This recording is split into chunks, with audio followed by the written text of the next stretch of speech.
Hello bakers! The DoughDr Live will start in a few minutes. Jump on and tell me where you're logging on from. I'm going to keep working and I'll see you soon.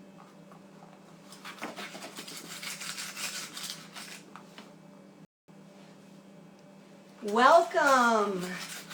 Oh, there we go. Welcome. We'll start in a few minutes from Salzburg. Oh, so exciting.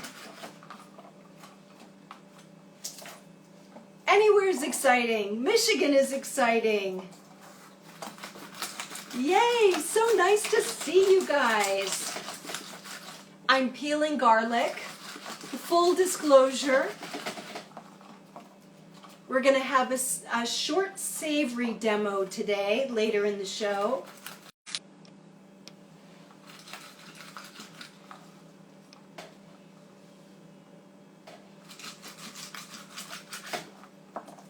Okay, great.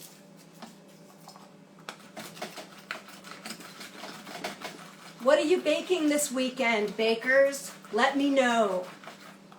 Maybe you're not baking at all. Maybe you're just resting. That's fine too. Oh, this is, I don't know who makes it, but it's called a garlic roller. And you just stick the garlic clove in it and you just roll it around your work surface. They're available online. Yeah. And if you have a, you can usually find them in any kitchen section. Williams-Sonoma, Sur La Table. I even sometimes see them at like TJ Maxx and Marshall's. But a garlic roller. And I'm going to keep one to show when we get to demo. Sure, absolutely. All right. Let's check our time. 2 minutes. 2 minutes till we go.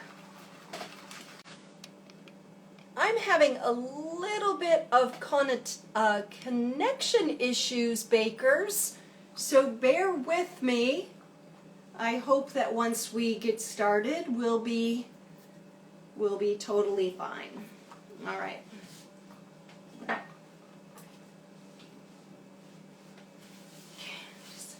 Clean out my workstation here. So nice to see you.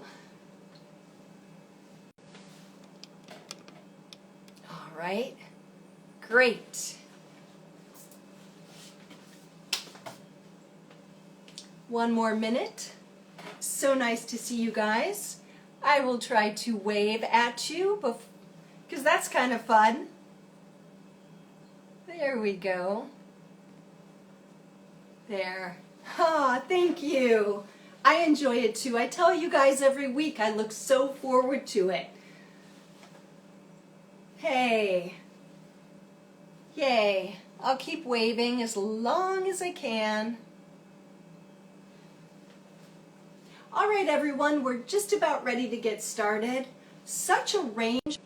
It's really great. I had to make a list so that I wouldn't forget any. Hi. Hey, you guys. I'm getting some. I'm seeing highs in the comments, so I'm sending the love right back at you. All right, everyone. It's 12 noon here in Los Angeles Pacific Standard Time, so we're going to get started with another episode of the DoughDr, and I'm going to answer your questions quickly and efficiently so you can get back to baking or get back to whatever you're doing this Saturday afternoon, and you don't have to waste time on the internet and drop down that hole. Just this time here. All right, so let's get started. Yesterday, when I posted the question post, the questions, or when it was posted, the questions came in fast and furious. Just great. Keep those questions coming. And ask questions in the comments because we'll have a little bit of time for that. All right, so I have my cards because, as I said, I had to make a list or else I'd forget, and that would be a bummer. So the first questions came in about biscotti. Biscotti, twice baked, those delicious twice baked cookies from Italy. And our baker asked about one of my biscotti blog posts from 2020, actually, October 23rd, 2020. I have the dates. There is a search function on the part of my website that has the recipes, so you can always search. If you're looking for something, you can always search, and you can always DM me if you're like, if you want to know the exact date of a post. All right, so biscotti are made one of two ways. They are made either by the creaming method, where we cream butter and sugar together, just like we do for like drop cookies, chocolate chip cookies, etc., or they're made by the sponge method. And our baker's question was, what's the sponge method? In baking, if you're reading a recipe and it specifies the sponge method, know that you're going to be whisking together either whole eggs and sugar or egg yolks and sugar. Usually it's whole eggs. That's what's going to be happening. And they are whisked together at high speed until they form a thick mixture. Usually takes a couple minutes. And I have a recommendation. If you're making any formula, like, doesn't have to be biscotti. It can be a sponge cake, it can be cakes, it can be other cookies. Add your flavorings to that egg yolk and sugar mixture, like your vanilla or whatever extract or flavoring you're using, because the egg yolk has fat in it and fat carries flavor. So that's a really good tip to get extra flavor into your product. And on the flip side of that, when you're for creaming method, add your vanilla in with your butter and sugar. I always write my recipes that way. And then as the sugar is creating, you'll find that that vanilla gets into those air pockets before the egg is dumped in, and your stuff will be just a little bit better than everyone else's. And we do kind of bake to show off, wouldn't you agree? So we want our stuff to be as great as possible. So that's the question about the biscotti, sponge method, whole eggs and sugar, or egg yolks and sugar whipped together with the whisk attachment, usually in a mixer or with a hand mixer, because if you do it in mine, but it's in the sink, your arm will fall off. Well, not really, but it's possible. It's a very 17th century activity to whisk eggs and sugar by hand. All right, so that question is answered. So that was, just to recap, a master biscotti recipe on bakingwithcolette.com. The date for that was 10/23/2020. There's another biscotti recipe that's creaming method, and you can search that one. That was July 10th, 2019. All right. Oh, I have a piggyback on biscotti, and you're going to love Baker asking about the sponge method, asked how she could take the master biscotti recipe and make a Nutella. Just wrap your mind around that. A Nutella biscotti. So here's what I recommend you do. First of all, you're going to use the master biscotti recipe from 2019 that uses creaming method. Remove out half the butter and replace it with Nutella, and take out about 15 grams of sugar, because Nutella is so sweet. And you're going to cream the butter, Nutella, and sugar together, just like creaming the butter and sugar together. And the recipe is very specific, so you just follow the recipe. And then remove 30 grams of the flour and replace it with 30 grams of cocoa. And voila, I'm betting you'll get a really lovely, credible Nutella biscotti. And of course, Nutella is made with chocolate and hazelnuts, so you probably want to use hazelnuts as your biscotti nut because it all fits. My favorite Nutella memory is going through Italy and at the rest stops, like the gas stations on the autostrada, buckets, because it's the peanut butter of Italy. It's just so beloved. All right, enough Nutella trivia. We're going to move on. And bakers, if you like, wow, I want to make Nutella biscotti, you can DM me and I'll give you those amounts in a message. All right.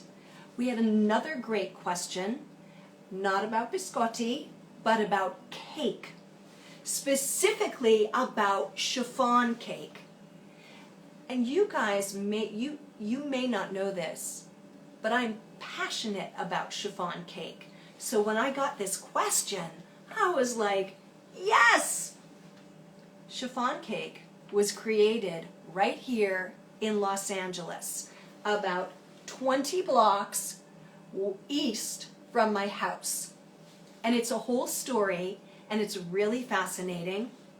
Chiffon cake, I won't bore you with the story right now, but chiffon cake is a little bit of baking powder has been added to it. Now you can make chiffon cake in cake pans. You can make it as cupcakes. You can make it in cake layers, just like this. It's super flexible. But our baker was baking chiffon cake cupcakes, and there was a problem with them collapsing in the... I was given clues. When you make a chiffon cake, part of the mixture is a meringue. So you make a meringue of egg whites and sugar, and you fold that into the chiffon cake base, which is cake flour, vegetable oil, sometimes water, sometimes juice if you're like making a cake, extracts, zest, right? Okay.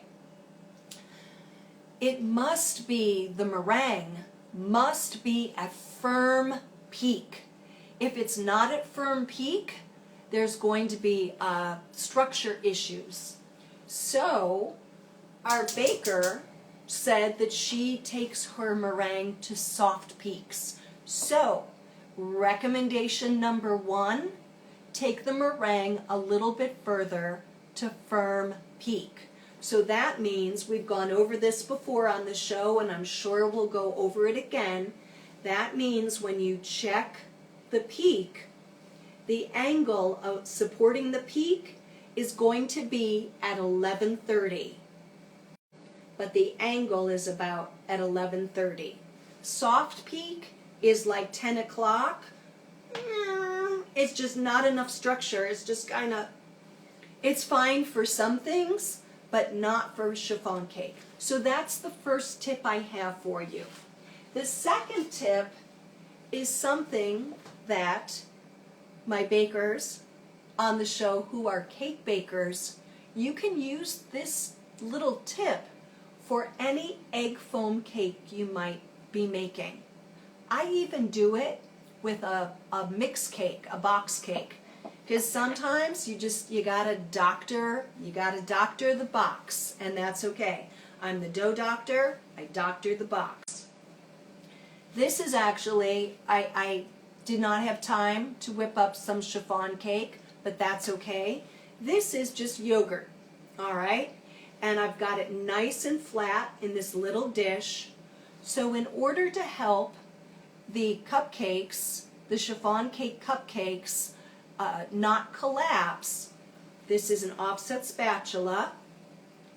It's just making in dead center a little concave, making a little indentation in the center. Now I realize the yogurt's white, my coat is white, this kitchen is white, it's a lot of white on white, and it's hard to see. But this is the tool. You could use a butter knife or the back of a spoon in a pinch, and you just make a tiny indentation in the center and get it in the oven. You could also, and this is a great one for everything but butter cakes, you can, well, it's hard for cupcakes, but for a regular cake, in order to get the same effect, you can spin the pan. Not super fast so it goes off the counter, but just give it a spin. But for something small like a cupcake, you're going to just have to make that little indentation with your offset spatula or the back of a spoon, whatever works. So that's it. So that's the chiffon cake. And firm peaks, not stiff, not soft, not medium, firm peaks, and then just make a little, I don't know, what could we call that? A divot? A divot in the center. All right? You know what? I am seeing a little connection message. We're not in a storm, so I am so sorry if the video cuts out. I apologize. I don't know what's going on. I have full power, and I'm not too far away from the powers that be that, you know, keep us connected. All right, so that was chiffon cake. And again, chiffon cake is a super famous LA cake, and it's really delicious. Really, really wonderful. I'm going to have to post about chiffon cake soon. Students, in the comments, it's just great to see everyone. Thank you so much. All right. Okay, everyone. So we've covered biscotti, we've covered chiffon cake, and now we're going to move on to, wait for it, a really great question. So bread bakers, this one's for you. If you were talking about what I'm interested in, I gotcha. I'm like Lady Gaga for Liza Minnelli. I gotcha. That was the best part of the Oscars right there. All right, so this question, fabulous. I nearly jumped off the chair. One of our bakers asked, this, you see this?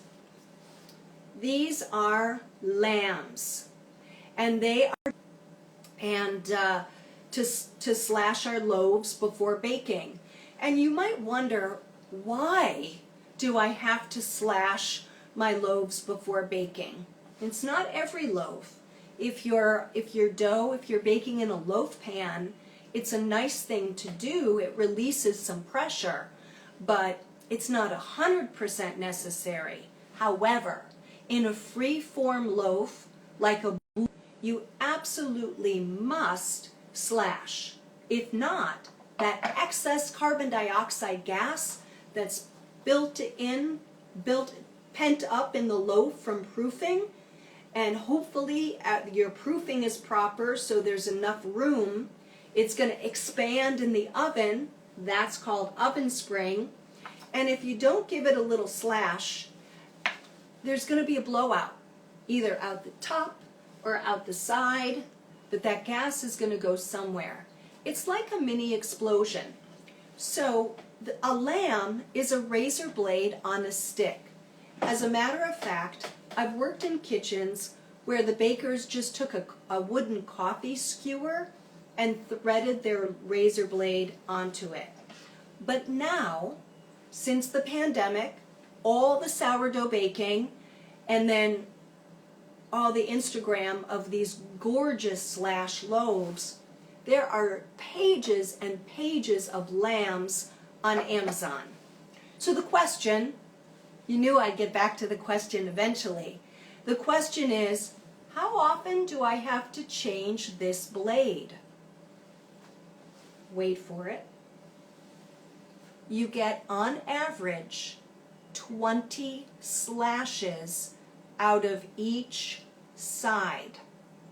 So this blade is good for 40 cuts. So that means if I have a job where I'm slashing 100 baguettes, I may be changing this blade very often, all right?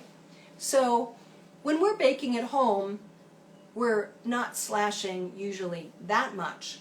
So I would recommend, you don't have to keep. You have great intuition. Do not wait until it tears your dough.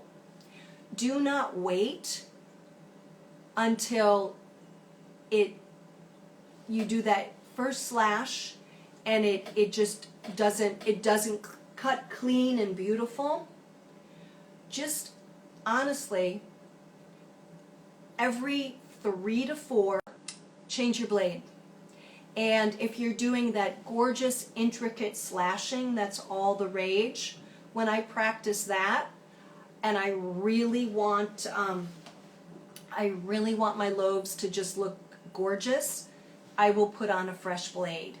If it's been sitting a while, it depends. You can also test and see if it's sharp. You can just, that first slash, and you're going to use the tip to slash. You're going to use slash like it was a smile, using the curve of the blade. Now this is sharp, so you need to be really careful. And if I recommend, get yourself a cut glove, and which is like a little a micro chainmail, like medieval times, glove that you can use to protect yourself from the sharpness of the blade, and also when you're cutting up, you're working in your kitchen. Now for those of you on the show or watching the show who are, if you're really into that intricate slashing, you need to get a blade like this. The regular razor blade curved on this heavy, this one, where it kind of looks like a little machete in this heavy handle. This one is made by Simox. This one, I don't know anymore. Now our baker was worried that the blade would rust, but I've never seen a lamb rust, and I've been around these a long time. I mean, of course, if they sat in water, they would. But most of the time, when you buy them, they come in a box, and you just keep them safely in their box because, and with a cover on. This one has a little leather cover. Mask for some reason, looks kind of medieval and spooky. This one has a plastic cover, so we just want to stay safe. Well, yeah, it's in shape and safe. That's very important. All right, so that is the question answered. Don't wait till they get dull, because it's not. It won't do the job it's designed to do. And many of them come with extra razor blades, so you'll be set for a while. All right, that was another great question. And then, at the very last, just before we went live, I had a question about the sticks that I have showed you. And these are called pastry rulers or perfection strips. Mine are just some kind of thin wood that have been sanded and painted, and unfortunately they are no longer available. But Amazon sells them, and they're made of silicone. I'm not quite sure why, but they will work just fine. And then remember, the the perfection strips are 1/4 inch, 1/8 of an inch, and then like these are 1/16 of an inch, and these are great for rolling out cookie dough, tart dough, pie dough, fondant, to give you a guide. And you roll your rolling pin on top of them. Like, think of these as tracks. And your rolling strips or pastry rulers.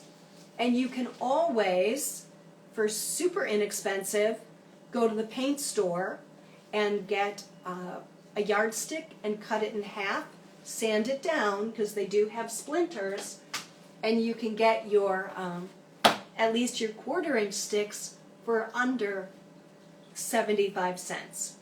All right, great. Now, I think I've covered all the questions. I am looking here. Oh, okay, I didn't explain why I'm going to start over because I lost my connection again. I don't know, something must be happening close by, and I so apologize. So this indentation here, we're back to the chiffon cake, that it's physics. Now, I'm not a physics expert, but what happens is that little indentation helps the cake, it gives it some support, and I have to get my train of thought out. It helps the cake bake more evenly. And if you use that same technique for other cakes, not just chiffon cake, which is a delicate cake, it'll really help with doming. So that's what I would, it's just a slight indentation. That's it. All right. So we're through our questions. A million thanks. Let me just check and see, and I apologize about the video. Oh, one more question, thank you. One of our bakers reminded me, and it was about cake flour. So, if a cake recipe calls for cake flour, use it. If you use all-purpose flour, it will be heavier, and the flour, your product will be heavier, and all-purpose flour hydrates differently. What does that mean? That means that it takes in moisture at a different rate and a different absorption rate than cake flour. All right?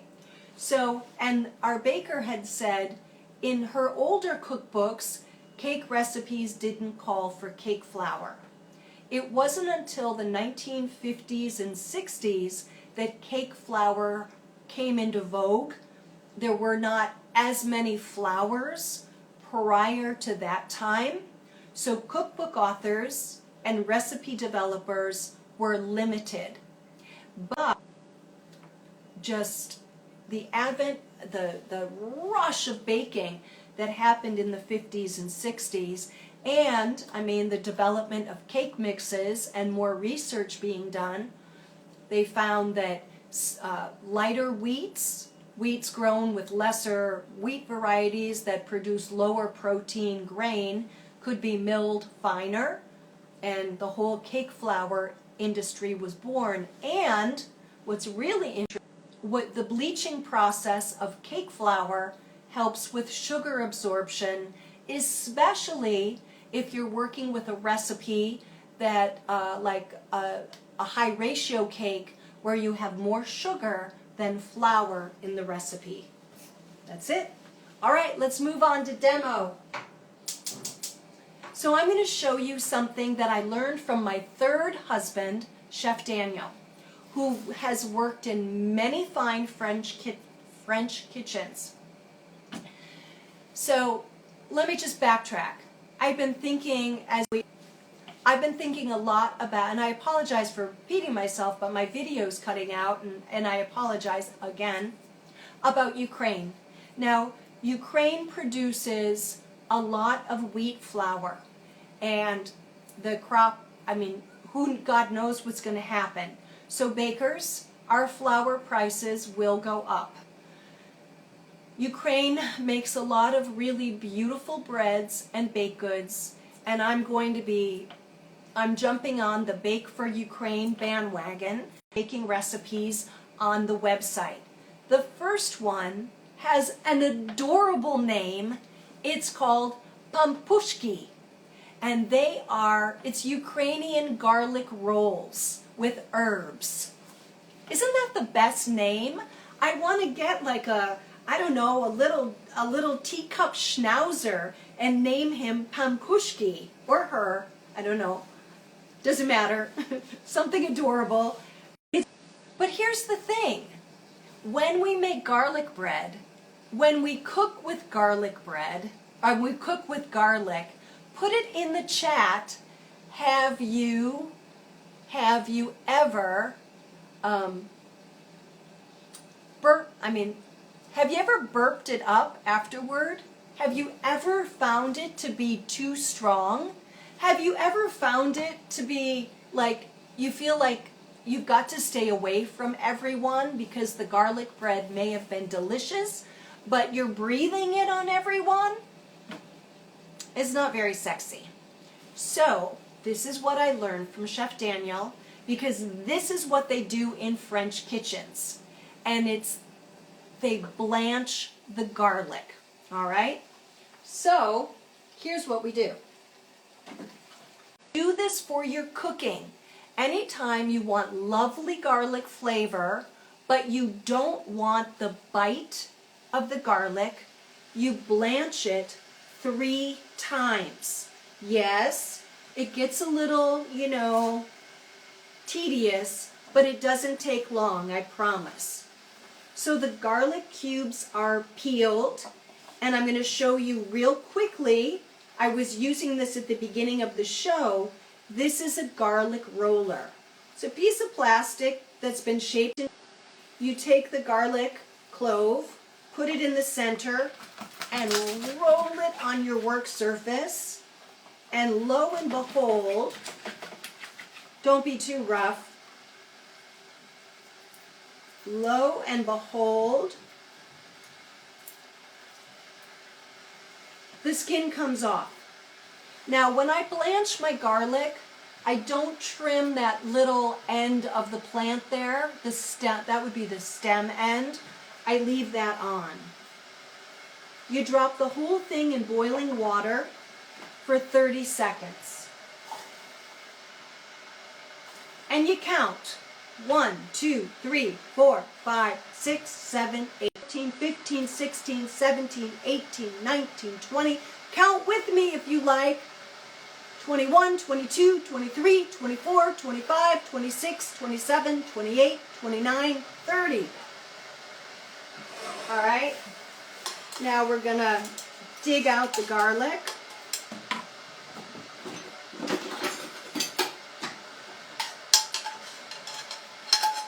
And we're going to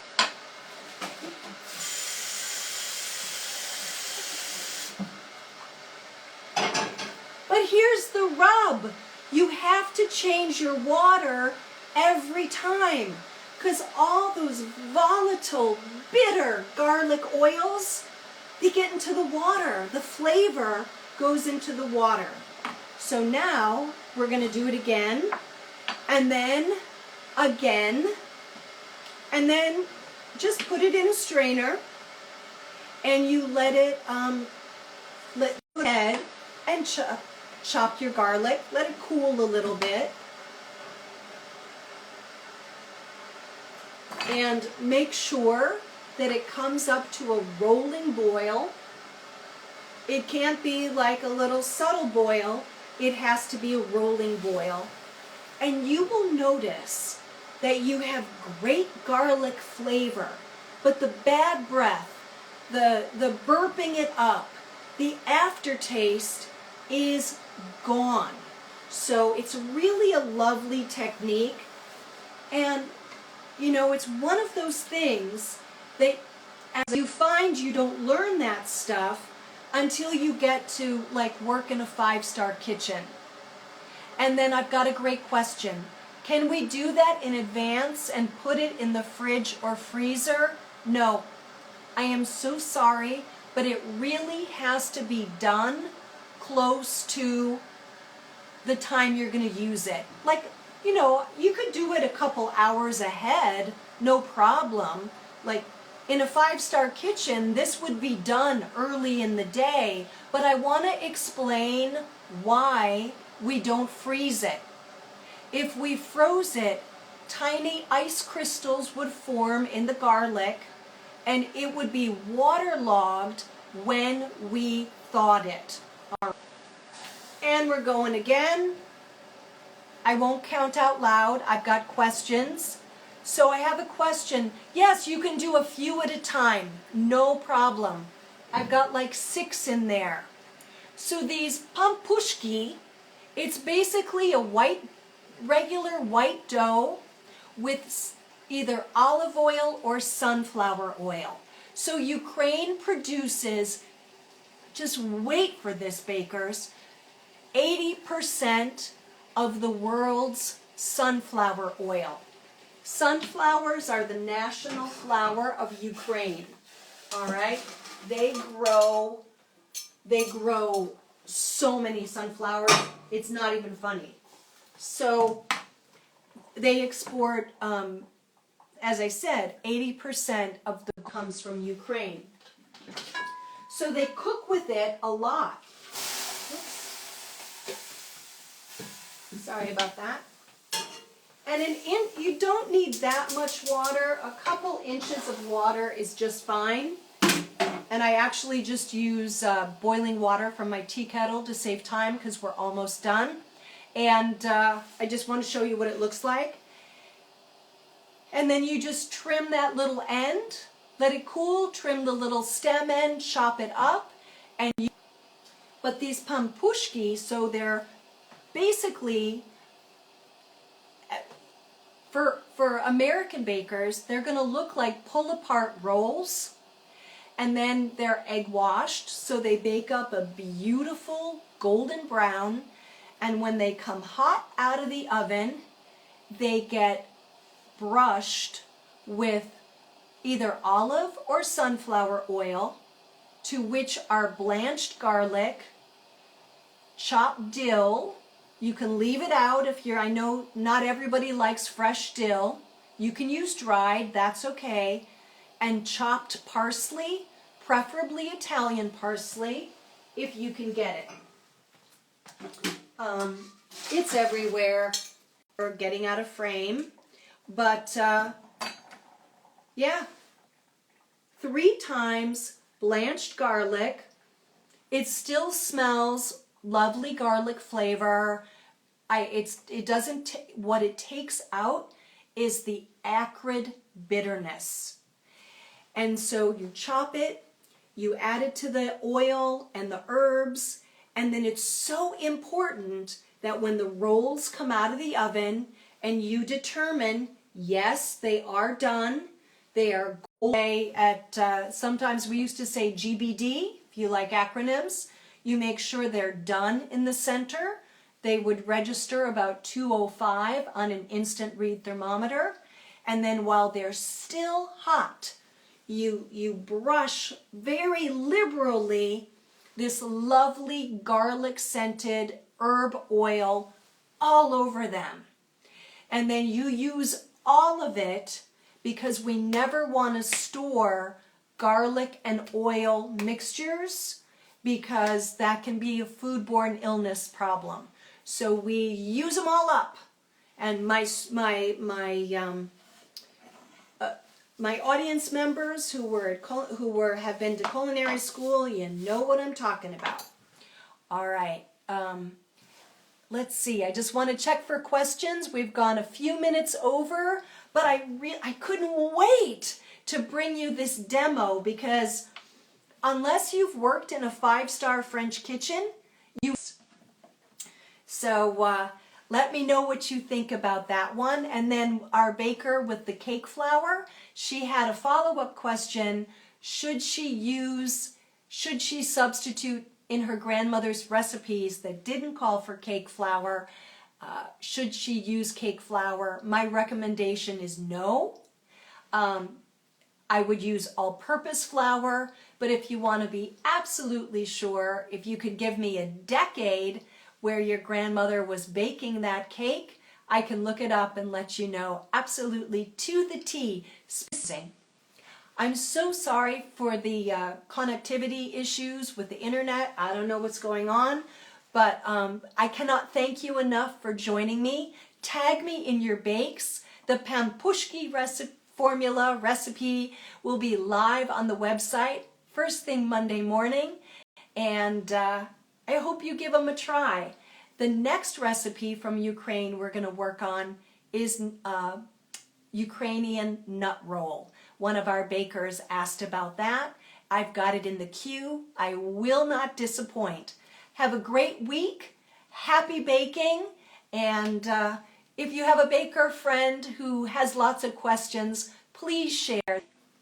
Bye, everybody.